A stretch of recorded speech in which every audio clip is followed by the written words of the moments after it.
We are live. Welcome back to episode 2 of the MMA Group Chat. I'm your host, Noah, joined by some of my best friends and the brothers, Tobey to my right and Jeremiah right across from me. We had a good episode last week. Got a lot of people that seemed to enjoy it. We had a great card, I felt like, in Atlantic City. And so now we have maybe not as good of a card here in the Apex, but we still got a lot of fun things to talk about. In this episode, we're going to get to go over that Atlantic City card as well as some kind of drama around the weight divisions, I guess, as well as previewing this card a little bit. So just moving right into it, not to waste any time, let's go ahead and just talk about the Atlantic City card. Obviously, we had the main event, the women's flyweight fight. How did we feel about that fight? I hated it. Here's what I think to myself, okay? I don't blame Erin Blanchfield. You know who I blame? Erin Blanchfield's coaches. Why would you tell her to do the exact same thing for 5 rounds straight? It didn't work in round 1. It didn't work in round 2, 3, 4, or 5. All she did was go forward like this, punching her. And she couldn't get her down. They did tell her she needed to finish her in like round 4. She can't throw a punch. I actually agree with that. Like, she actually, I'm not gonna lie, she had a lot of volume, but it looked like it was like she was hitting her with like stuffed animals or something. It looked like it was making no damage at all. So I definitely get what you're saying for sure, because I don't know, she's got to work on her boxing if she's gonna be a contender in this division. I think like a real legitimate contender. Well, what I think is. So women's flyweight is really similar to men's heavyweight. And you're probably going to laugh at me for saying that, but if you think about it, men's heavyweight, when guys hit their peak, it's between, 35, 40. Even some guys you see go past the age of 40 and then start to really, just body the younger guys in the division. Stipe Miocic, 41 years old. Francis Ngannou, 38 years old. John Jones has got gray hairs everywhere. I mean, and same in women's divisions. You see as the women progress in age, as they get to that 35 to 40 years old, they get to a certain level where they're just bodying other people in the division.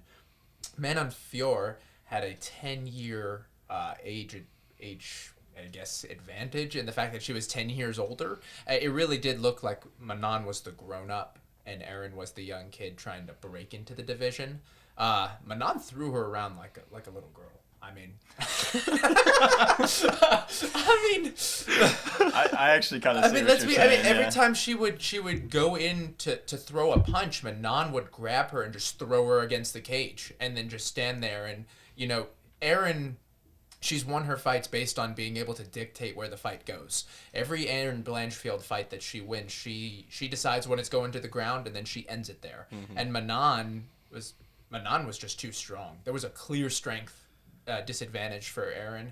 The striking wasn't even close. I mean, Erin's striking is abysmal. It's awful. Well, this fight made me think too. Can Erin Blanchfield make strawweight? Like, it actually made me think. Like, I just don't know if she has the strength to win a champ. Well, I don't know though, because her ground game is so good and she has such good jiu-jitsu. I don't know. Like, she can win any fight, but it's just the thing. Like, when she fights Manon Fiorot or Shevchenko, or if she fights Alexa Grasso, I don't know if she's gonna be able to hang physically with those women. Well, and again, that's kind of why I point out the difference in maturation. She's only 24 years old. Yeah, right. I mean, she's probably, if she stays away from huge injury, I mean, she's probably got another decade in the division. Can you imagine her a decade from now, as good as she is on the ground right now? I mean, that's plenty of time to implement striking, and this was a good marker. This was a good test for her to show her, okay, I really need to level up in the striking.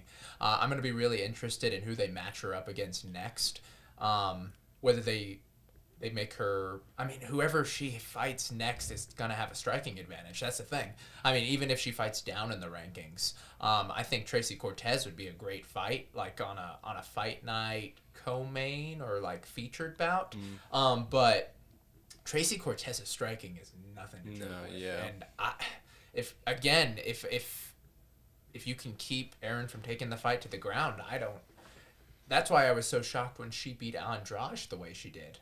That was shocking. Yeah. And that's when I thought, okay, we might have a legitimate, well-rounded contender, but Manon, Manon needs to have some respect put on her name. She's the real deal, and she should be next for the title. Well, that's why I didn't want to overreact when I was thinking about it, because you think about her not being able to, like, take Manon down as much as she could, other opponents, or do what she could versus others, but after watching that fight, and this is a bold statement, Manon might be the best fighter in this division. Like, if you look at the fight, she didn't even, like, aggressively move forward or do anything that would have put her out of her comfort zone. It was almost all counter-striking and counter-fighting because she knew what everyone was going to do. She didn't change up the game plan. Imagine a fight where Manon has to go in and actually push the offense. It could be scary because, like, if you look in the last, like, 30 seconds of the fight when she knew she wasn't going to lose, she was hitting Erin with everything she was throwing. So she's great on the ground. She took her down, right? She's great on the feet. I don't see a weakness in her game. Now, obviously, the striking didn't get challenged by Erin Blanchfield, which I don't even think it was bad versus Manon. That is, like, borderline some of the worst striking I've ever seen. It was horrible. It was so amateur. It was great for Erin to get this moment. As young as she is, it's great to learn. I think now you match her up with Natalia Silva, someone up and coming. I think it's a good fight for both of those. Can Erin go down in the rankings, stop someone coming up? And it's a great spot for Natalia because I think now this really does make it. I think you need to do Barber versus Rose too. And I think Manon needs to wait. There's no reason she should fight anyone else in the division. That's where I disagree, though. The one dig you could have against Manon in this fight is that she waited 5 rounds to actually go for the kill. I mean, she had a chance with the absolute clear advantage that she had in the striking game. I mean, she should have been able to put Erin away. This is kind of the same objection that people raised to Jailton Almeida when he fought Derek Lewis. They were like, you were on top position for 5 rounds and you couldn't finish him. Manon had the ability to outstrike Erin in every facet of striking.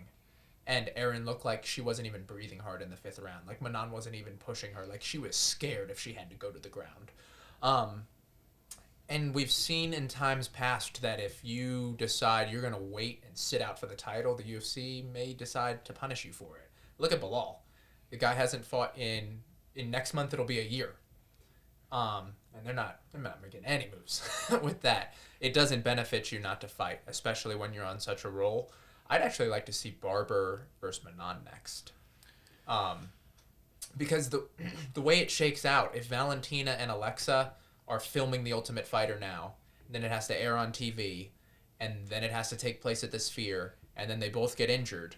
You're talking about December or January. I mean, Manon, I wouldn't wait that long for Manon to fight. If I was Manon, I wouldn't wait that long because then your name gets forgotten and you know Macy's going to fight again.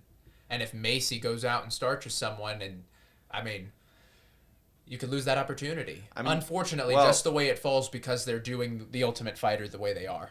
Another thing they could kind of do, though, is like you put Rose and Macy on International Fight Week, and then you have the winner of that fight Manon at the Sphere.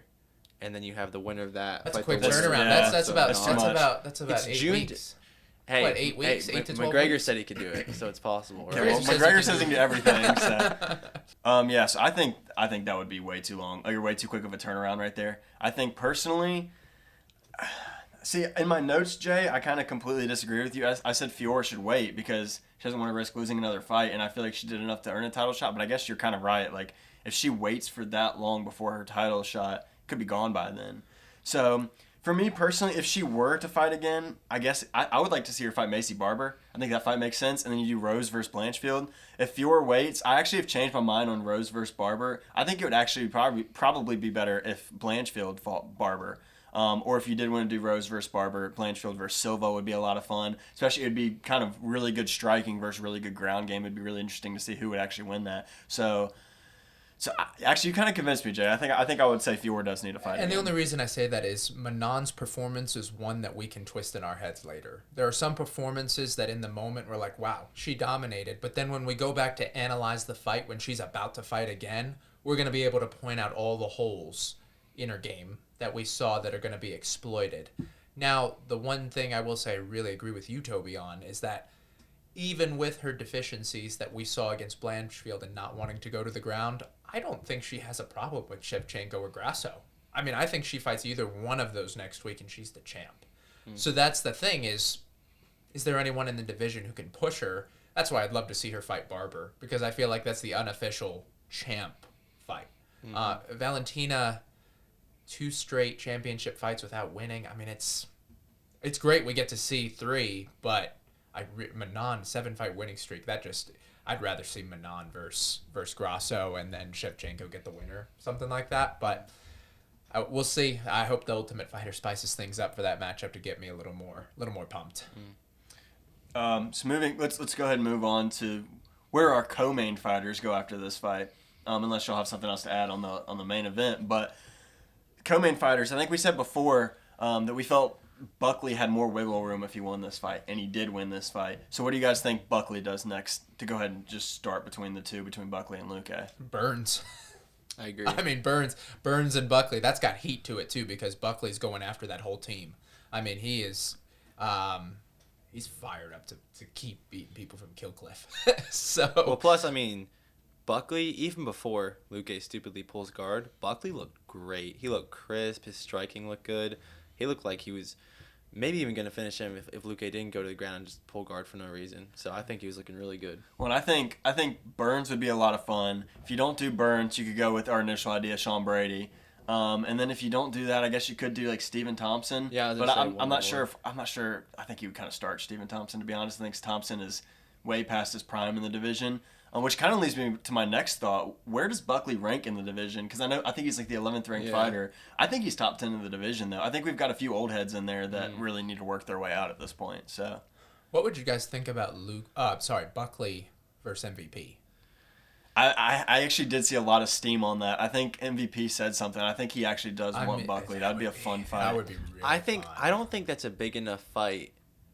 Just from where he said how quickly he wanted to get to a title shot, I don't think that's the fight that MVP is going to want, though. But because they're both kind of old. I do kind of get that.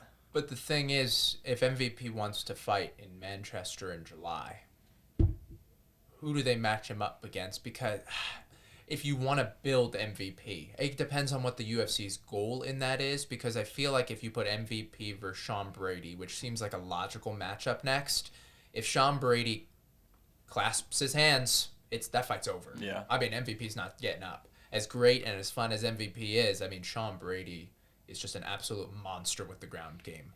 If you want to build MVP and make a fun fight, now the thing is, though, Luque's got, I keep mixing him up, but Buckley's got real power.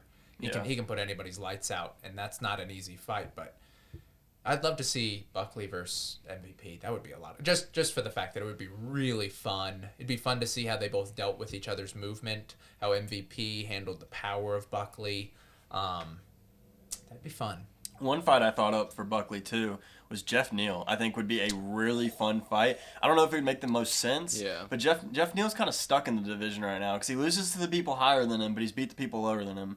And Buckley's a fight he hasn't taken yet. I think that would actually be a really... I mean, somebody would get knocked out in that fight. That would be such an awesome fight. It's a great fight. Yeah. I love that fight. That's awesome. Yeah. But what do we do with Luque? Sorry, Toby, I guess you didn't give your thoughts on what Buckley... No. I'm glad to move on because I want to make a statement, right now. Luque, after that performance, I think Michael Chiesa should come out of retirement again and fight Luque. Never retired. He never. Yeah, let's say he did retire. Not again. I think he's number 15 in the division, or he fall out. Okay. I think he's technically ranked. He's in the rankings. Yeah. Still. Hear me out. He just fought Holland. Okay, the realistic fight for Luque probably is Holland, right? I mean, I think it would. It would be a good fight for both of them after the last performance, but Luque has no power in his hands. He's pulling guard, and he looked like he didn't even want to be there. He displayed that in this fight. I wouldn't say he has no power. Yeah, I agree. He's definitely stronger in the submission game. Something seemed off to me, to be completely honest. It didn't seem like Luque was out there. It didn't seem like he wanted to be there. It was weird. I mean, normally you expect when he gets hit, he'll either make himself be able to flow into the next movement to counter really well, to try and get to the ground, to try to wrap up a submission. Even when he pulled guard, I was like, oh, he's going to try and wrap up something here because he knows he's so much more skilled in the ground. And he wilted. I'm really puzzled by. I really don't even know what to say. I mean, I was shocked when I watched him just sit there and cover up, and that was it. He didn't try to do anything. He didn't try to wrap up anything, and he just kept taking shots. Well, part of me wonders if there's a shot that landed that really hurt him, and like it just didn't look like it did. Because you're right, he got like Buckley got on top of him, and Luque didn't do anything. He didn't try to he did nothing. So I'll give kind of my last thoughts on Luque, and then y'all can keep going. But my last thoughts on Luque is I think his title push is done. I don't think he's got a chance at it at this point in his career. He's lost against his last 3 legitimate welterweights. His other welterweight victories were against people that aren't actually in welterweight, and they did a 1 fight in welterweight or something like. Even Buckley wasn't a natural welterweight. He's recently switched, which I think he's finally found his home in a division, which is great. But I think that Luque still, I would still say a permanent resident in the top 15. But he's never really going to make that title push anymore, which is okay to me. Like, I think it's completely okay that he's not going for a title push because I think he's had a really solid career and he's still a really solid fighter. But just in terms of going for a title, I think that's kind of out the window at this point. Oh, what about Neil Magny?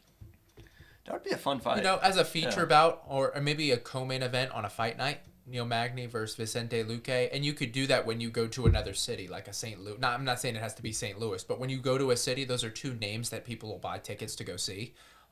Could you argue, though, that Magny's going to want a bigger fight after just beating, or he just fought down and won? Would you argue that maybe he'd look into the top 10? Magny's so up and down, though. He is. And he was ranked behind Luque going into this fight that Luque just had. It makes sense. I think Luque was ranked 9 or 10. As much as we could say that Luque's push is done, what kind of a push does Magny have at this point? Random wins here and there. It's random.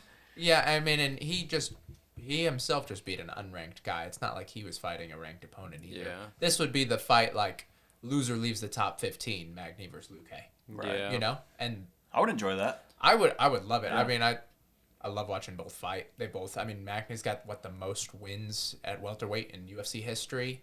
Luque's dangerous, and maybe nothing against Magny, but I think Luque could get back into form if he fought him. Yeah. Magny's more of gonna try and control you and win the war of attrition, and Luque will be able to find maybe a finish and get some of that confidence. But I just don't think Luque's confidence is fully back from when he got really badly injured. Yeah. Right.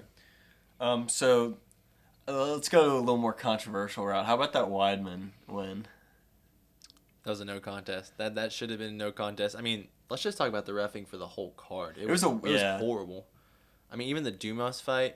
I mean, I agree. You shouldn't just fall to the ground if you get poked in the eye or just like stop doing what you're doing. But I mean, the fact that he even paused it, there was a lot of eye pokes the whole night, even especially in the Weidman fight. It was just a lot of weird reffing the whole night. Yeah, I mean, it's a great look to brag after eye poking a guy to win, don't you think? I mean, I don't even know. I mean, what can you say? It was terrible. Here's my it was thing, every though. couple seconds in that fight was an eye poke. Here's my thing, though. I agree. And it was literally like he was holding his hands out like this the whole time, which made no sense to me. He was winning that fight, like legitimately. If it would have gone the distance, Weidman was going to win that fight. Well, that's was why up he 2 won by rounds to none. decision. Yeah. That's why they ended up giving him the decision because they couldn't call it by knockout. Well, I think that the official UFC rule is if it goes over a certain amount of rounds, then it's not a no contest anymore. They decide it based on what's already happened, which is why it wasn't a no contest. Just to clarify that, but he deserved to win that fight 100%. But gosh, keep your hands closed. Like, it's not that hard, and I don't know. I don't know about deserved either. What the ref should have done was stop the fight. Should have taken a point. 100%. I would have even considered taking 2. Because you can For 2 eye take pokes you can take 2. What was it? The 3rd or 4th time after 2 warnings? Well, plus he poked both at the same Yes. time. And It was insane. he poked both. I've never seen that. And so, yeah, I mean, there's got to be some way to give Silva a chance to win the fight based off of how many times he got fouled. I mean, Well, plus no eye poke's justifiable, but like if it was really early on in the fight, you could be like, okay, his movement's not there. He's like scared to get close. But this is well into the 3rd round. He was getting stuff done. You could just tell there's no excuse for it at that point. Like there's no reason. I didn't think I could go into that fight being mad about Weidman winning after that injury, but I mean that was just a sad way to win, especially versus a guy like Bruno Silva. I mean, up and comer, but just a sad way to see him lose like that. yeah, I didn't. It was disappointing, and I hope Bruno gets a good shot at a decent fight next. I hope they don't cut him or anything like that. I mean, to lose like that, I mean, and then what do you even do with Weidman next? Because if Bruno's really as bad as he looked, how can you even gauge the performance? I don't know. It's a weird fight, man. I just that was a tough one to try to figure out. There needs to be a rule set change. There needs to be something that we do in instances like this when eye pokes ruin a fight, when fouls ruin a fight, and I mean, I agree. It should have been a no contest Saturday night until we figure out better rules for it. But you can't reward a guy for winning by fouling. That kind of sucks. Yeah, I mean, the only time it actually should be accepted is when Bilal Muhammad gets poked in the eye and then doesn't get a title shot. So, I'm sorry, no more Bilal slander. Everybody that's like keeping up with the YouTube reels and or what are they called, YouTube Shorts and the Instagram reels, like they've been roasting Bilal Muhammad this whole time. So, but I mean, are y'all cool if we move on to this week's card? So we got our main event, Chris Curtis versus Brendan Allen, a rematch between the two. Chris Curtis knocked him out the last time they met. Obviously, Brendan Allen, the higher ranked fighter between the two. What sort of impact does this fight have on the division? Because this kind of does have a pretty. I mean, we'll dive into the specifics of the fight itself later, but just the impact itself. Like, is this a big impact, or is it kind of like Chris Curtis is low in the rankings? It's not that big of a deal. I mean, I think it's huge, especially like if Allen wins how he has been in dominant fashion. He's already kind of there, and like, is he in the title push? If he submits him early or just finishes early, I mean, he's right there. That's why I would have loved to see the Vettori fight. I mean, I really like Curtis stepping in if anyone's going to, just because of their prior history. But the Vettori fight would have been perfect, a good top 5 matchup. I think it means a lot more for the division if Allen wins than if Curtis wins, just because, like, you see Allen can't get over that hump if Curtis finishes him again. So, but yeah, I don't want to spoil my thoughts on it, but I would not be shocked if Allen got it done early. Yeah, I think if Allen wins, he's one win away from fighting for the title. Curtis, the way middleweight is right now, that's a weird. Where do you put him? I mean, I'd love to see Curtis win and then rematch Imavov after the no contest they had about a year ago. He was losing that fight, though, I think. Yeah, but there's history, there's bad blood. I mean, true. When he was cage side for the Roman Dolidze versus Imavov fight earlier this year, I mean, him and Imavov started fighting because Imavov was beating Dolidze so bad, Dolidze just kind of let them two fight from opposite sides of the cage. But yeah, I mean, it's weird. I think you can make a real argument that the winner could get Cannonier, because Cannonier has not been matched up for a while, and now everybody else is starting to get matched up. And so if Curtis wins, obviously I don't think he wants to fight Strickland. They're being on the same team. No, I don't think he fights Strickland, but I actually thought of not about perfect. I think if Curtis wins, I think Cannonier's too high up, sitting at 14. It's a huge fight right now. I think you match him against Costa, both great strikers.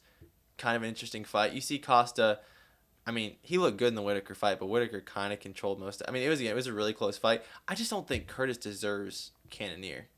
I went the exact same route with my thing, and my notes is I thought that the jump for Chris Curtis to get to Cannonier was way too high. Even if he does win this fight again, I would more so just chalk that up to him being a good matchup against Allen rather than being good enough to be a top 5 ranked fighter in the division. So I honestly think Costa's too high too, to be honest with you. But if you want to give him a big fight, Costa, I think, is the way to go. I think Cannonier's too high up. I think if Allen wins, I think Cannonier makes a lot of sense. Either Cannonier or Strickland, but I think Cannonier makes a lot of sense. But I mean, if Curtis wins, I just give him Costa if you want a big jump up. I think a realistic one that would actually be it would make sense for all fighters involved. He would get the winner of the Dolidze versus Hernandez fight. I think would make a lot of sense. What about if the winner just gets Vettori? Yeah. Allen gets Vettori, the guy he was supposed to fight. Curtis gets an opportunity against Vettori if he wins, because Vettori needs a fight too. I mean, if it's a close fight, I would understand that. But if Allen wins, I mean, in any sort of impressive fashion, I wouldn't understand. I would say you probably give him Cannonier then. I think that's my biggest problem with this fight is Curtis. He's not a top 10 ranked fighter in this division. And I don't care which way you spin it or who you give him. I'm not sure there's anybody in the top 10 that he can beat. I know he already beat Allen, so I guess I'm eating my words here at the same time. He knocked out Buckley too, but Buckley's not in the division Buckley's anymore. not even in the division anymore. And again, I think he's really found his home in welterweight as well. So I think it's much more interesting if Allen wins, because there's a lot of guys sitting at the top that do need a fight, and if Allen wins, it makes a lot of sense to give him that. It just doesn't make sense for me for Curtis to. I don't know how much of a winning streak he's on. It was. It's one. It was just one. That's why I thought. He beat Marc-Andre Barrial. And that was an unranked fight. So, I mean, I just don't see how you win an unranked fight and then you beat a guy you've already beat like before, and then all of a sudden you're one win away from a title shot. Like that just doesn't make sense to me for a guy like Curtis. Yeah, and I guess it's kind of similar to last week's main event in how they win is going to be important. I agree. If it's a slower decision type of victory, you can kind of make an argument for anything. But if one of them goes out there, and if Curtis does what he did last time and knocks out him, and if he knocks him out this time after he's been on a 5 or 6 fight winning streak, I mean, you could make an argument he gets a decent fight on short notice again. Yeah, too. I mean, and it's like 3-week notice. Yeah. So to do that, you got to give him a decent fight. You got to give him a decent. You've got to reward him. For yeah, sure. and I just the Costa fight would feel weird though. I think Costa would smoke him too, to be honest with you. Yeah, I don't know. I just find it weird that they're not doing anything with Cannonier unless they're maybe saving him for a Strickland rematch. I mean, he's getting up there too. He's got to fight somebody soon. Yeah, I just don't understand. I mean, they're matching everybody else up. So unless they have something with Cannonier, I don't know what it benefits Cannonier to just sit out and not take it if they offer it to him. Especially if they say, "Hey, can you headline a fight night?" I mean, that's, and then because it's kind of similar. Remember when Strickland headlined against Abus Magomedov last July? Got a title shot. Cannonier's one of those fighters where if you take on the lower ranked guy to help them out and get that main event, and then all of a sudden a number one contender fight or a title shot opens up and you've just smoked someone, I mean, doors open when you take fights. Yeah. Well, one thing that you kind of just made me think of is what if you do Cannonier versus Vettori? I don't know. I don't love it, but then you do Brendan Allen versus Strickland if Allen wins this fight. Well, that would be another one. Do. That's another person who knocked out Allen. Right. So, I mean, you could make it the Brendan Allen revenge tour to the title if he keeps doing this. And honestly, I think he'd be favored against Strickland. I think he would too. I think he would be favored. Yeah. So, I mean, by us, probably not by the books, but I think he would probably be the pick. Yeah. Just because of how well-rounded his skill set is and how limited we saw Strickland be in his title fight. He's just so one-dimensional. Yeah. If Brendan Allen can get him to the ground, that's a dangerous position to be in for Strickland. But it's weird when you're trying to think of what to do with this fight. Like, with what to do with who wins and who loses. This division just to be honest right now, it sucks right now. Like, I hate this division for the whole sense that Strickland should be the champion right now. He smoked Izzy, and then I think he beat DDP. And then now he's sitting here. He's still the number one ranked fighter in the division.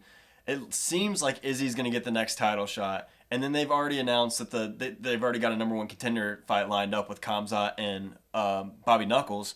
So Strickland's like at least 2 wins away now from even getting another title shot. And he should be holding the title. Like, it just doesn't make any sense to me personally. But I think they've kind of screwed him over. And I wish that there's something that could be done. But, I mean, I would have loved to see an instant rematch. I'm also not an Izzy fan, so I guess I am kind of biased. But just the way that Izzy got smoked against Strickland, I just don't see how you can be like, yeah, that's the guy that gets the title over Strickland, when Strickland, according to Dana, won the fight. So well, I don't know. I would love to see Strickland versus Costa.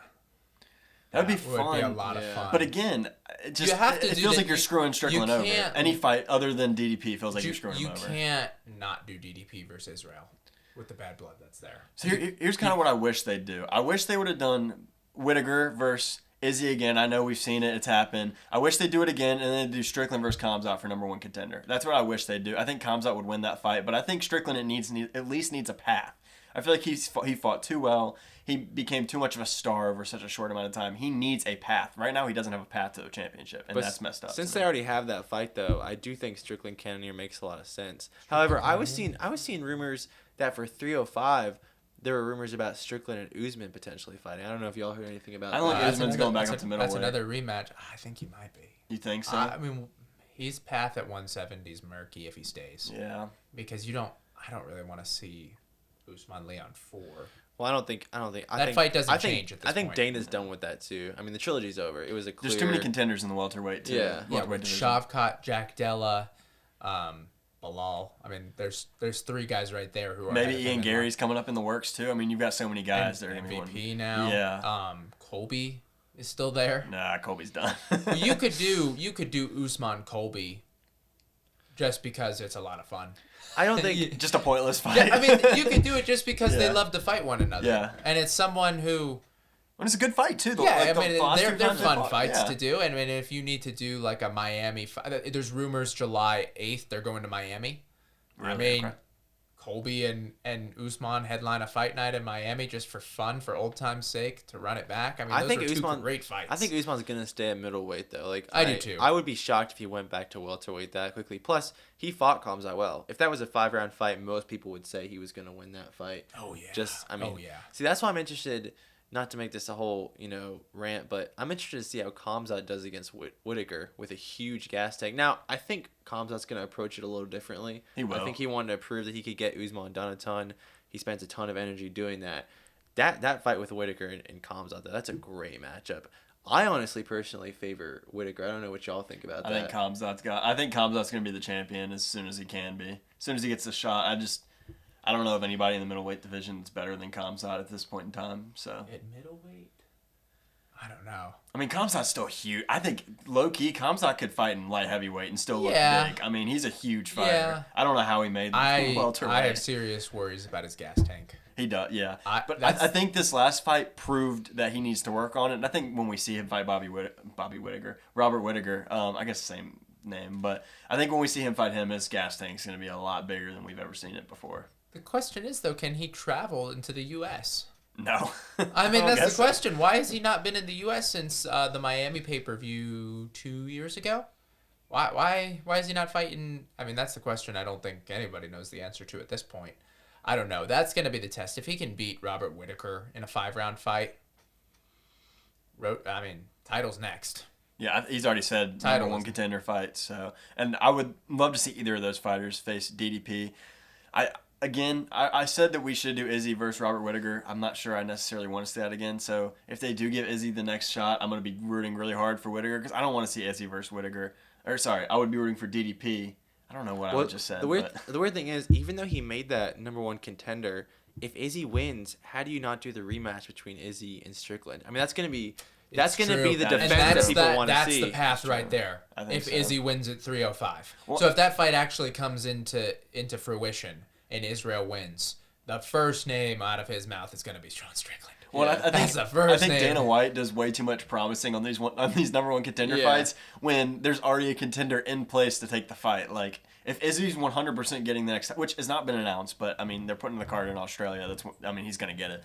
But why would you promise these two guys they're gonna be number one contender when the current title fight is months away from happening? Because you're betting on the same instance of last year that the number one contender fight is gonna leave someone so injured that you gotta call the only person you can call when you need a short notice fight, and that's Sean Strickland. Yeah. I mean, Alexander Volkanovski. that's the thing though. That's the same thing that happened last year. Remember, number one contender fight: Bobby Knuckles versus DDP, International Fight Week. DDP's too injured to go in 2 months. Who do they call? Strickland. Same thing. If Strickland, this is one of those times where waiting might actually not be a terrible idea because if you think Izzy, I personally don't think Izzy beats DDP, but if he comes out and beats him, I mean, you know that's got to happen. And there's no way you don't do it. I mean, there's a ton of beef there. I mean, the only argument I could see against it is that it was a complete beatdown. It was. I mean, it wasn't but close. Izzy's not going to look like that again. It wasn't close. Izzy's going to make adjustments. Unless that's every fighter has the style that they can never beat. There's that one style, that one way of doing things, and what if the Philly shell is just the one thing that Israel does not? I think Strickland would beat Izzy again if they fought again. I think Strickland just matches up perfectly, and he's not as good as a fighter as Izzy. I'm not saying that, but he just matches up perfectly. Like that's an interesting fight. I'd love to see that again. I'd love to see that again. So, but anyways, we spent a lot of time reviewing things that have already happened. Let's move on to this week's card. Just probably go pretty quick on this because we've already gotten over 30 minutes in. But I want to start off, Jeremiah, this is your question. Do you want to talk about the people's main event or do you want me to bring it up? There's two absolute bangers this week on this card that I think are worthy of a mention. Charlie Campbell, Trevor Peek. Two guys whose fights never go past the first round. I mean, you look at their history, it's first round almost every single fight. That fight is going to be absolutely insane. And then the featured bout, Morgan Charrier versus Chepe Mariscal. I mean, goodness, if you've ever watched those guys fight, that's going to be ridiculous. I was trying to figure out, like, what is the people's main event for the weekend. I feel like it's Campbell versus Peek because those two are going to just meet in the middle. and they might just throw until someone goes to sleep. I mean, that's gonna be nuts. Yeah, I think the people's main event is that fight. I think the better fight is obviously Cherry versus Mariscal. Yeah. But I mean, it's by far the people's main event. Trevor Peek will walk forward and throw punches no matter what's happening in the fight. He's so much fun to watch. Do you remember? Did you guys watch when Chepe Mariscal fought Trevor Peek? And Trevor Peek just, he would just take a shot to the face and then just keep swinging. And he did it for 3 straight rounds. I mean, oh my goodness, that's a crazy fight. This fight does scare me though, because I don't think Peek is necessarily a great fighter. He just knows how to fight. Hear me out on this. Trevor Peek is a mixture of Nate Landwehr and Bryce Mitchell if they combined into one person. He is literally that type of crazy. I mean, I think it's gonna be crazy though, because I think Campbell's got underrated accuracy. His powers. I mean, we know his powers there. Yeah. So all I'm saying is he's gonna land a lot, and it might only take a couple to put Peek out. So even though Peek's got a chin, Peek's got a chin. I mean, I'm convinced Peek can't get knocked out until I see him get knocked out. So I can't. I mean, it's a shame there's not 20,000 people who are gonna be watching that one. Yeah. That's one of those fights where it would have made no sense whatsoever, but if you just threw that on as a prelim for the UFC 300 just to get people that would be crazy. I mean, just for the mere fact of no one knows who these guys are, but it's gonna be absolute bananas. Yeah, and that would get an arena going nuts. I don't know. That's a crazy fight. I cannot wait to watch that one. Yeah. I was thinking about it a lot. I would not be shocked to move back to the fight we were talking about. I think Mariscal, closer to the fight, I would not be shocked if he moved to as a favorite. I mean... Well, he's now, I think, up to -102. The last time I looked, I think he was...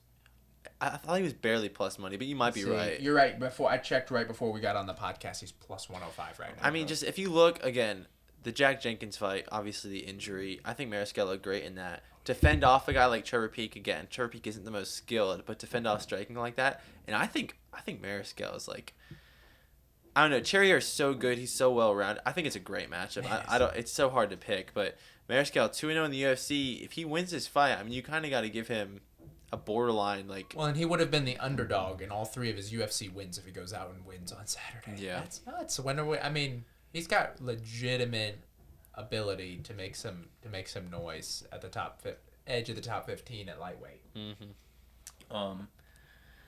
So before we kind of move into our picks, I went ahead and just chose one fight I think was interesting. I'm going to spend 20 seconds on it. If you guys want to do the same, you can. I'm really excited for the Norma Dumont fight against Jermaine Day. I don't know how to say her name. Day Randame. I don't know how to say her name. Randame. Thank you. But yeah, I'm really excited to see.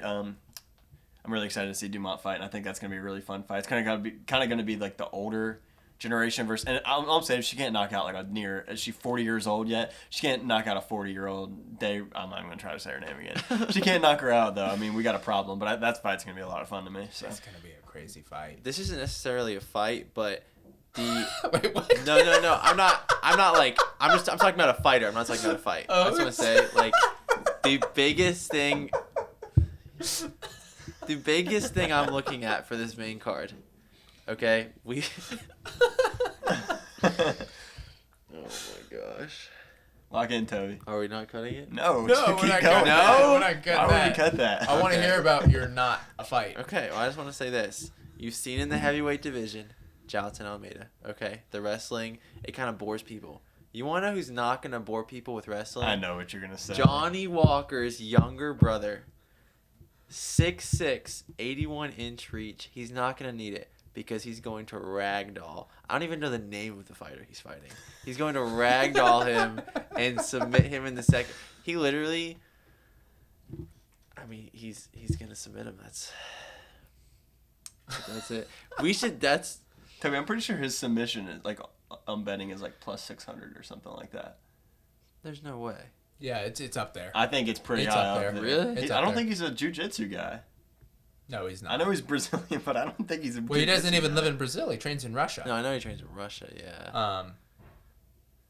There's that Alexander Hernandez versus Damon Jackson fight. I would watch that. I would make sure you watch that fight. That That's going to be an interesting fight. Damon Jackson's very slick in all of the areas of the game. He's very well-rounded. Alexander Hernandez has power, but kind of lacks in cardio later in the fight. So that one might come down to the first few minutes of that first round. Does Alexander have enough pop to put Jackson out, or does Jackson fend him off and then slowly take over the fight second half of round 2 into round 3? That's a fascinating fight to me.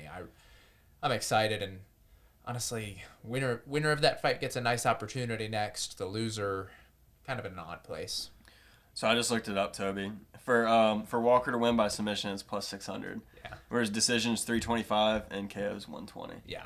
Okay. Yeah, that sounds about right. Just remember, you don't change your picks in the betting app. I'm not changing my MMA picks. bet. I'm confident he's We have a selling fantasy league for the viewers watching. We have a fantasy league, so we've made a pact that we can't change picks after talking. No. So, Although I reserve my right to change my pick on how my main event fighter wins, because I haven't figured that out yet. okay, so moving on, let's just go ahead and make our picks. Maybe 20 seconds a fight, because we have gone on for a while, and I've got some more stuff that we could talk about afterwards. But if we just want to look at last week, we didn't do very well on the main card last week. So hopefully looking to bounce back on that a little bit. I went 2-6, missing both the main and the co-main. Toby also went 2-6, missing both the main and the co-main. Jeremiah went 3-6, 3-4-6. Y'all know what I meant. Getting the co-main and the main event. So we're looking to bounce back a little bit this week. We did a little bit better with our prop bets, but we'll get to that when we get to that. So first fight, we've got Trevor Peek versus Charlie Campbell. I know we've talked about it a little bit. Just real quick, Jay, do you want to start? What do you have in this fight? Yeah, both wild strikers with crazy power, crazy chins. We've never really seen them go past the first round that much. Campbell's much more accurate. He's much more of a pinpoint striker when it gets down to it. If it has to go to the ground, Campbell's just much more skilled. I trust the gym he's coming out of much more with Longo Serra or Longo Weidman, I think it is now. Just for the mere fact that I think he has better fundamentals, I have to go with Campbell. So yeah, I've got Charlie Campbell pulling this one out in a firefight. As he just stated, Campbell's probably better at basically everything inside the octagon. However, I will never bet against Trevor Peek. He always has a puncher's chance, and you will see he will keep swinging no matter what, and he's going to catch him. He's going to catch him. It's going to happen. So I went with Charlie Campbell in this one. I'm with Jay. Trevor Peek is not that good. He's just so fun and so fast. And I think Charlie Campbell actually is. He might be the real deal. He's got crazy accuracy, and when he lands, it's powerful too. So, some guys, they value the accuracy over the power and vice versa. I think he's got it both. And his accuracy is absolutely insane. So I disagree with you a little bit though, Jay. I think it's going to be like a second round knockout. I don't know. I won't believe that Pete can get knocked out until I can see it. I mean, he takes some crazy punches and he just keeps moving forward. So I think this fight's going to last a little bit longer than people think it is, but I still think Campbell's going to be the one to knock him out. So moving on to the next fight, we'll let Tobey start with this one because this is his boy. Walter Walker versus, I'm not even going to try to pronounce his first name. Lucas Dresky. There it is. Okay, shockingly enough, I'll start with Lucas Dresky. I mean, I don't think he's any bum. He's pretty well-rounded. He's good striking. He's not horrible on the ground. I just think Walter's speed and agility is like something that not many heavyweights have seen. Plus, not heavyweights that, I don't know. I just think he gets him down pretty easily, and I do think he gets the sub. So I think Walter wins. I have Walter Walker as well. I think that might be one of those crazy fights where if you're ever going to bet for a 60-second finish, this could be the one. I think it's going to be a really quick knockout. I think Walker's going to knock him out pretty quick. But really, this fight, it's one of those heavyweight fights where if Dresky comes out and just absolutely floors him in the first 60 seconds, I'm not going to be shocked. But I've got Walker winning by first round knockout. Yeah, Dresky's definitely got the advantage in the striking. His striking is at least refined. If you've ever watched tape of Walter Walker's striking, it is some of the worst striking I've ever seen in my entire life. I mean, it is absolutely terrible. With that being said, though, Dresky's not great. He's maybe refined, but he's nowhere close to even the top 15, which is not hard to break into. I think Walter, with his experience in the wrestling game, is going to get him down easily and ground and pound him out. I've got a TKO for Walter Walker. Moving on to our next fight, we have Jeremiah. Do you want to get these names? I think you might be better suited for getting these. Is this names. the feature Ignacio. bout? Oh, yeah, it's Christos Giagos versus Ignacio Bahamondes. The H is silent. Bahamondes. It's Bahamondes, Okay. not Bahamondes. It's Bahamondes. Jeremiah, you're our pronunciation person here, I guess. Someone's got to be. So I guess I can start with this one since y'all started with the first two. I have Bahamondes. There we go. I have Bahamondes winning by knockout. I almost really wanted to put decision on this fight, but I think Bahamondes is going to get a late knockout, honestly. I think his fight's going to be... I think the books say that... I want to say that he's an extreme underdog, Gallegos is. He's right on the line. He's close. Right on the line. I think he's going to put more of a fight than people think he will. With that being said, though, I still don't think he's got a chance of winning this fight. So, although the last person I said that was when Algeo got starched last week. But, I think Bahamondes is going to take this one pretty easily. I'm with you. I've got Bahamondes in this fight. I think the range is going to be too much for Giagos, and I think Giagos might try to... See, what the reason Ludovic Klein was able to beat Bahamondes this past summer was because he was able to play the distance game better than Bahamondes was. He was able to get inside, hit nasty body shots, and then get him to the ground. I think Bahamondes knows he's got to stay on the feet, and if he can keep range, his striking can be really nasty. I agree. I actually think he's going to knock him out as well. We're pretty aligned, Noah, but I've got Bahamondes by KO. No, I agree too. I think Bahamondes by KO. And it'll be interesting to see like if he can piece it all together because there was a decent amount of hype on him joining the division just because of his build. So if he can put it all together, I think it'll be interesting to watch. Yeah, I agree. Moving on to our next fight. This is the fight everybody's been excited for. Who wants to start this fight? Chepe versus Morgan Charrier. What a fight this is. I would not be mad if this was the co-main. Honestly, if this was the main event of a smaller fight night, I mean, you could make that argument. This is a crazy fight. Morgan is going to be more accurate, more methodical. He's going to land the cleaner shots. I think the problem is going to be if the fight gets dirty, if it gets into that dirty boxing range, if it has to go to the ground. I don't know if Morgan is, this is only his second fight in the UFC. What does he do when he has to face some adversity? Chepe's been there. He's done that. He's been in a war with Trevor Peek where he's gotten rocked, and he still comes back even stronger. So I think Chepe to win, he's just got to make the fight dirty. He's got to put Morgan in places where Morgan's going to have to respond, and I think Morgan's going to end up being a little too low on the volume because he tends to look for that perfect shot a little too much, and I think while he's looking for the perfect shot, Chepe's going to land probably double the output, and I have Chepe. Right now, I don't really see a finish. I just see them kind of putting on a war for a few rounds. But I have Chepe winning, just outpointing him and outworking him. No, I think I have Chepe too, and I don't see a finish either, but just pure damage-wise with the power, I could see pretty similar statistics. I think one thing to look out for, though, Charrier, he does such a good job. He either goes inside or stays outside. He's not really in between, and most fighters struggle with that, and I think this is obviously the most skilled fighter Chepe's fought. Now, Jack Jenkins, he's no joke, but that injury, who knows how that fight had gone. But I think Mariscal, just the power, gets it done for him in this fight. Yeah, I also went with the underdog here. I went with Mariscal. Y'all kind of said everything I was going to say, but I think same thing. I chose by decision. I don't think there's going to be a finish. I do think it is going to get into that dirty boxing. I think that's where Chepe is going to win this fight. We've all aligned on the last three fights. So maybe these last couple we might split up a little bit. Pretty crazy. I think we're all the same so far, right? Yeah, for the most part. On one of them. Toby had yeah. Peek. Yeah. All right, so moving on to our co-main event, we have Alexander Hernandez versus Damon Jackson. I guess I can start on this one real quick. I didn't really put a whole lot of notes on this one. I think Alexander Hernandez is going to win by decision. I think he's like a minus 200 something favorite right now, which I think might be a little bit too spread apart, to be honest. I guess if you really like Damon Jackson, that might be a good play right there to get some money. But I really like Alexander Hernandez. I think he's bordering a top 15 fight. So I think this is going to be where he's really going to show up for the world, being a co-main event.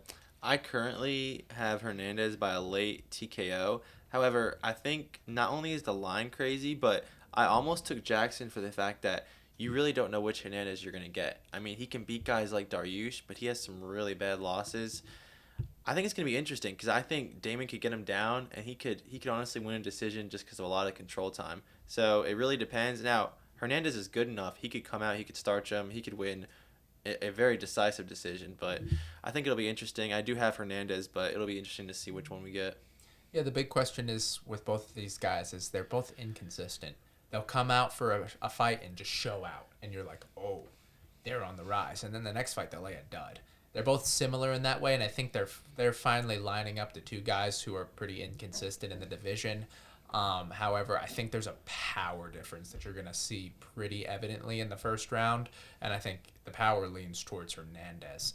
If he can keep his hands up, I don't think Damon can keep up with the boxing, and Damon has been getting chinned as of late. I think if Alexander can just crack him a couple times, I think that's going to be the beginning of the end. Even if Damon can try and wrestle, I just think Alexander's going to carry that power a little bit better than he has been. So I have Hernandez, and I think he could even get a knockout. So, again, we all align on this one as well. So we're either going to be really right or really wrong on this card. So not much movement in fantasy this week is coming. It's kind of the opposite of last card. We all deferred so much, and then we were all both equally as wrong. So time for the main event. Brendan Allen versus Chris Curtis. I think that Brendan Allen's really going to get his revenge on Curtis in this fight. He's going to stick him in his rearview mirror and keep going for a title shot. I've got Brendan Allen by a submission. I don't really know which round, but I think he's going to get an early submission, to be honest with you. I don't think he's going to want to play with his food. He's not going to stay on the feet for too long. He's going to get him down, and he's going to submit him pretty early on. Yeah, I think if you look at the prior loss, the scary thing is, like, it's not like Curtis was loading up and hits him with a punch. It was just an irregular exchange. He hits him with a hook.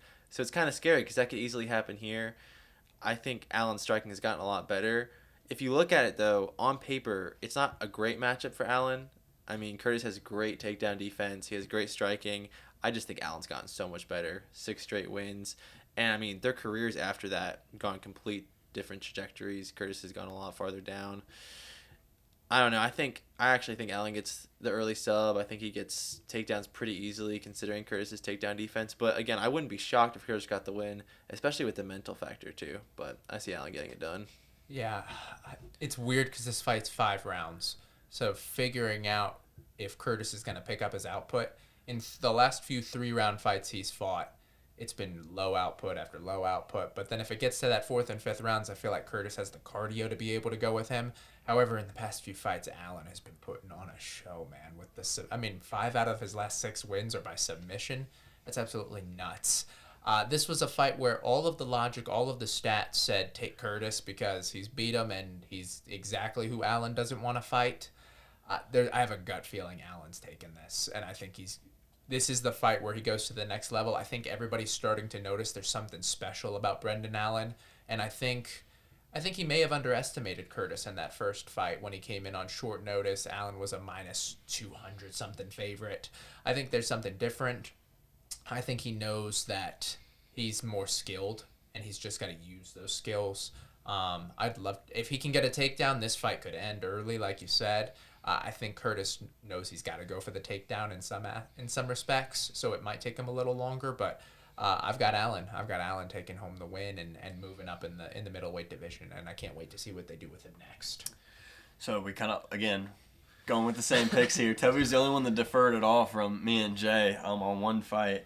So hopefully we have some different prop bets. So y'all want to move on to some prop bets, help us win some money. So let's take a look back into last week's prop bets. We had we did very well. If you guys bet with us, if you put $100 on all of our prop bets, I went 4 for 4. You would have won $418.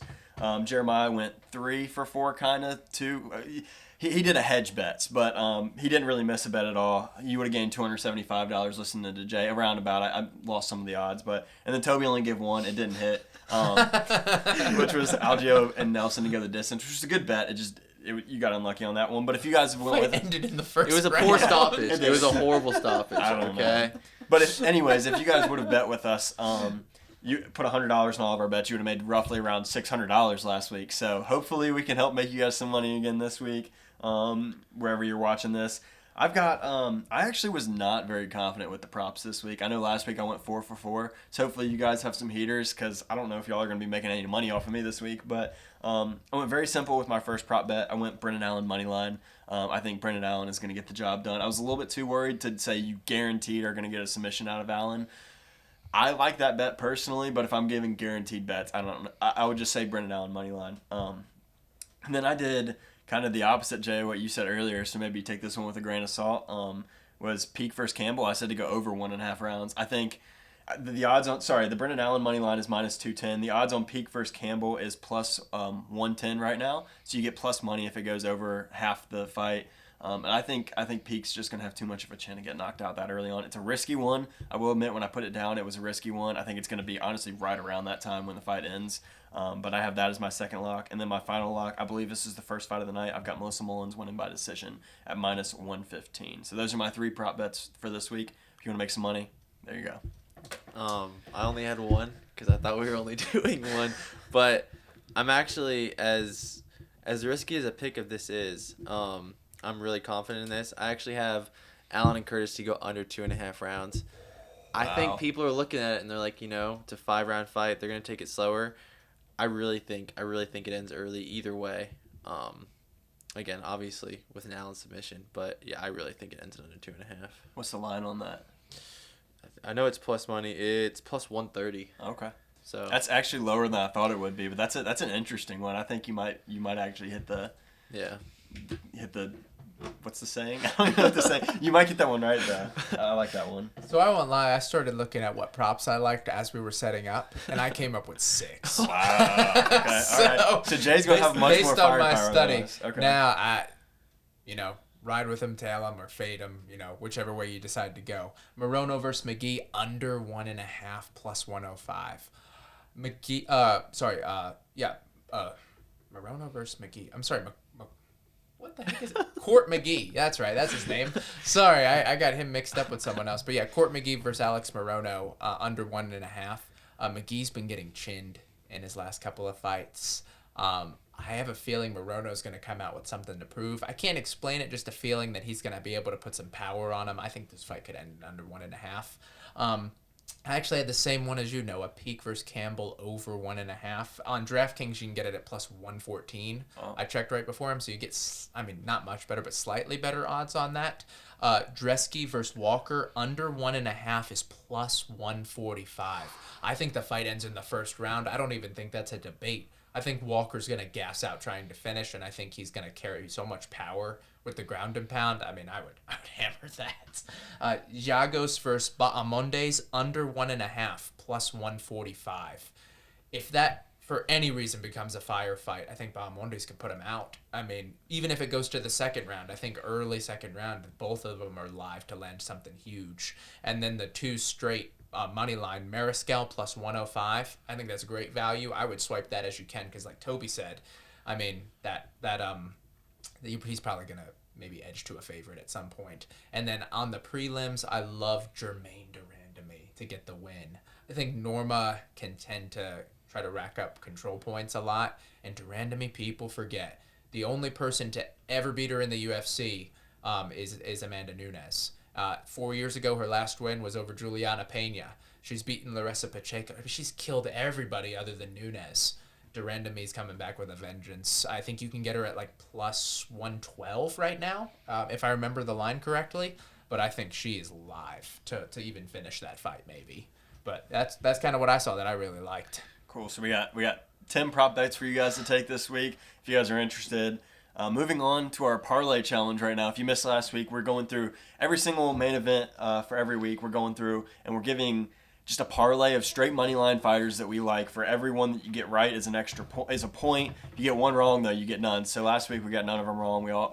We get no points because we all picked Bill Algeo. Tobey went 0 for 5 on his locks last week. I went 3 for 4. Jay went 4 for 5. So again, we're looking to bounce back a little bit. I won't go first for this one because I went first on the prop bets. Jay, do you want to start with our parlay challenge this week? Yeah, I'll take it. I'm gonna put Jermaine Durandamy in mine. I'm gonna take Chepe Mariscal to make that 2. I'll take Bahamondes, and I'll take Morono. So that's 4. I'm trying to think through the rest of this main card. I like those, and I'll take Hernandez. I'll make it a 5-legger. And I'll take, throw Melissa Mullins in there. Give me 6. Well, 6 leg. Give me 6. Get firmly in the lead at that. Yeah, I'll take 6 on that.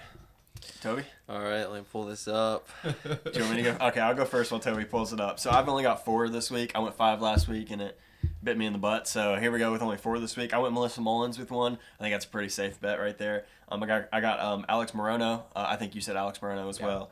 And then I got Bahamondes. So we've got 3 that line up right there. But then I got Brendan Allen. I've got him taking the main event. Nice. So I've got those 4 for my parlay challenge this week. Heck yeah. All right, for mine, I've got Chepe Mariscal. Obviously, I mean, he's a lock. I got Walter Walker. I got Alex Morono. And a sneaky lock of the night, I got Victor Hugo getting a win. So I have a 4-pick.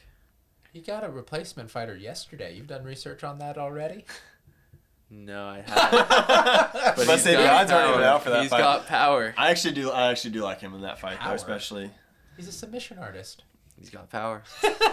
He's got power. So those are our prop bets, our parlay challenge for the week. Again, as I said last week, take them if you want. I wouldn't. But last week you would have made a lot of money with us, so maybe you do want to take it. Yeah, maybe take one, not all of them. We've already gone an hour into this episode, so maybe just 5 to 10 minutes. I kind of want to talk about UFC 300, where by the time you guys are seeing this episode, a week and 1 day from UFC 300, we'll have our UFC 300 episode out Friday night next week. So a week from when you're seeing this right now. It's going to be an awesome episode. We've got so much to talk about. Amazing fights. Dan has done a great job. But there's one thing I did want to bring up in particular. So thinking about this main event, we have a light heavyweight championship between Pereira and Jamal Hill. It got me thinking, how would Daniel Cormier compare to the current light heavyweights? Would he dominate the way that he used to? Because I think the light heavyweight division has improved vastly since when Cormier and Jones and that group of guys. I think the light heavyweight division is a lot better now. So how do you guys think Cormier would fare between obviously the top 2 contenders, and then you've got you got a ton Oscar of Rakic, So I think besides Magomed Ankalaev, I actually feel like he would fare pretty well versus most of the top of the division, just because I still feel like his wrestling is far superior to like the rest of the top of the division. And we already saw, besides when he fought Jones, he can avoid some of those striking encounters, and he fares decently. He knocked out Miocic. He can put some output out, but I still feel like his wrestling is so superior. I think Ankalaev could make it a really good fight, and I'd probably take Ankalaev, but besides that, I can't think of another light heavyweight I would favor over him. Are we talking about him in his prime? Prime Daniel Cormier. I don't even know if I'd favor Ankalaev then. I guess light heavyweight Daniel Cormier, not heavyweight Cormier, but He's so good. Again, I just feel like the wrestling in the division currently, the only one I think that could even keep up with him wrestling. Now, again, that's not the whole fight; it's on the feet. But I can't think of one fighter in the division he couldn't get down. I mean, without. I think it all. Yeah, exactly. I think I'm with you. I think that Daniel Cormier would be the champion. Prime Daniel Cormier would be the champion in this current light heavyweight division. Definitely beat Pereira. I mean, we saw Pereira get wrestled around by Blachowicz, and Blachowicz is not Daniel Cormier. So yeah, I was about to say Pereira would get taken down right away. He'd get smoked. He probably wouldn't get back up. I would. That Jamal Hill fight's interesting though. Jamal Hill versus DC, because Jamal, we don't really see him get taken down. I can't, besides the Paul Craig fight, when has he been taken down by anybody in light heavyweight? That's an and he's got real power. I mean, he's champ for a reason, and he beat a ground specialist in Glover, beat him to a pulp. DC versus Jamal is where I'd be like, ooh, that's I don't know. The one thing with light heavyweight now that I really do agree with you, Noah, is that the striking power is so much better than it was, aside from Jones and then whoever they managed to put him up against. I mean, Rakic, Blachowicz, Prochazka, these guys can strike. And the one thing, DC, you're right, phenomenal at taking you to the ground.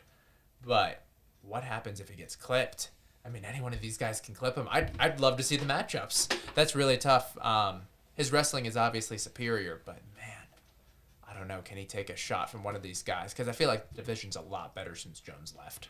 Absolutely. And kind of just, I don't want to talk too much about 300 because that's next week's episode and we've already gone a while. But just real quick, what fight are y'all most excited for? Because we've got some banger fights on that card. I feel like we're all going to have probably the same one. I know there's a ton of crazy fights, but I feel like the most exciting fight on the card is Charles Oliveira versus Arman Tsarukyan. But again, there's a ton of fighting. I mean, amazing fights. I mean, Lopez versus Yusuf, just excitement factor. It's gonna be great. But me personally, I mean, the matchup, just what the fight means. I have Oliveira Sarukian. I think that's gonna be the best fight on the card. I'm different, but I agree. I mean, it's hard to rank them, man. For me, it's Zhang Weili versus Yan Xiaonan. I think people are sleeping on that fight, and then when that fight comes on, people are kind of viewing it as the break between the title fights almost. I think that fight's going to be absolutely ridiculous. The odds on that fight are insane right now. I mean, Yan Xiaonan was like, plus 900 at one point for a title fight with the number one contender. I mean, and people forget they both can crack. If that is on the feet, ooh, that is going to be nuts. That's going to be absolutely nuts. I mean, that's probably the closest. I mean, the odds don't reflect this, but as far as the title fights on this card go, I mean, that might be the closest one. That is an insane fight. I think people are really, no one's talking about it. Everyone's sleeping on it. And I think it's one of those fights that we don't have high expectations going in, but man, I think it's going to deliver. I cannot wait to watch those two throw down. Yeah, my probably favorite fight on the card is probably McGregor Chandler. Oh, sorry, they didn't do that. No, that was stupid. I'm probably super excited for Prochazka versus Rakic. Rakic with the big injury. Is this his first fight back? It's his first fight back, right? Yeah, it's his first fight back since the Blachowicz fight. Yeah, so I'm really excited to see him fight. I think he could be a legit contender in this division. And then we know Prochazka. I mean, super weird fighter, but he gets the job done. So we'll see how he bounces back after his loss at, 297? Or not 97, to 95. Thank you. In Madison Square. So I'm probably most excited for that one. I'm excited to see how Sterling looks in featherweight. I think Cater's probably going to win, honestly, but I think that's going to be Sterling's a fun fight. the favorite. Is he really? On DraftKings, he's the favorite right Put now. money on Cater right now. Well, but this is Cater's first fight back from brutal injury against Arnold Allen. I did forget about that. We got a really exciting week next week. It's gonna be insane. I mean, we're getting this episode out, and it's like instantly my brain's in UFC 300 mode after tomorrow night's fight card. So I do want to mention, I would keep an eye, especially if you're betting, I'd keep an eye on Kayla Harrison's IG. That weight cut, I think, is the most interesting topic of the week until we get to Saturday. I agree. We can talk about these fights all day, but her going to 135, dangerous, risky, interesting. I'm not even sure she can do it yet. That she's claimed she's made the cut before. I don't know. I mean, she's based on what we've seen on IG. It looks like the cut's going well, but she's one of those people that I think has to start cutting weeks out, like Pereira did when he was going to middleweight. I think because remember she was the 145-pound champ with the PFL. Right. I don't think she's ever had a pro fight at 135. I don't think she has either. And doesn't she walk around like 185 or something? Oh yeah, she's she wrestles huge. with middleweights. Oh man. I mean, so if she can get down, she can cut the weight and rehydrate. I will say though, I'm very, very excited to have a big, fun name in that bantamweight division. Because let's be honest, that last bantamweight title fight was horrendous. So it was terrible. So that whole card was kind of rough, other than the main event. But I'm excited we get another big name in that division. So I would love to see Pena get Pennington, and then maybe if Harrison can win this fight, and maybe one more, see Pena versus Harrison. I think that'd be a lot of fun. So. Yeah, and that's if Harrison wins. What if Holm goes out there and shocks the world? I mean, This is one of those fights where the major underdogs are like former champs. Right. So it's like you've seen them on top of the world. What if they go back? Yeah. That's what's the nuts about it. That's what makes me the biggest question mark I have is Cody Garbrandt. Like I think Figueiredo is gonna starch him, but at the same time I'm like, are we gonna get Dominic Cruz, Cody Garbrandt? Like, is he just gonna go out there and just be Cody? Like, I don't know. I just want to see Renato Moicano on the mic. I don't know how he beats Turner. Like, I really don't see how he beats Turner. But if he can, all I want to see him is on the mic. Oh, that's all I want to see. And then, Jim Miller. Oh my gosh. It's going to be one of those fight nights where my voice is gone by the second prelim. If Charles Oliveira loses, we riot. Dude, I think it could be rough for like older fight fans, because I think there's legitimately a world where Garbrandt loses, where Oliveira loses, Pereira might lose, Max Holloway might lose. Like there's a real world where all the older fight fans just have their night ruined. But the champ has a name. His name is Charles Oliveira. You meant Dustin Poirier right now. But anyways, if you guys don't have anything else to add, we'll get to our full breakdown on UFC 300 next week. That's going to be a ton of fun. We'll be right here Friday night. That might be a 2-hour episode. Might have to be. 2-hour episode. Might have to I mean, be. we spent an hour on Allen versus Curtis. Oh man. But anyways, yeah, it's a lot of fun.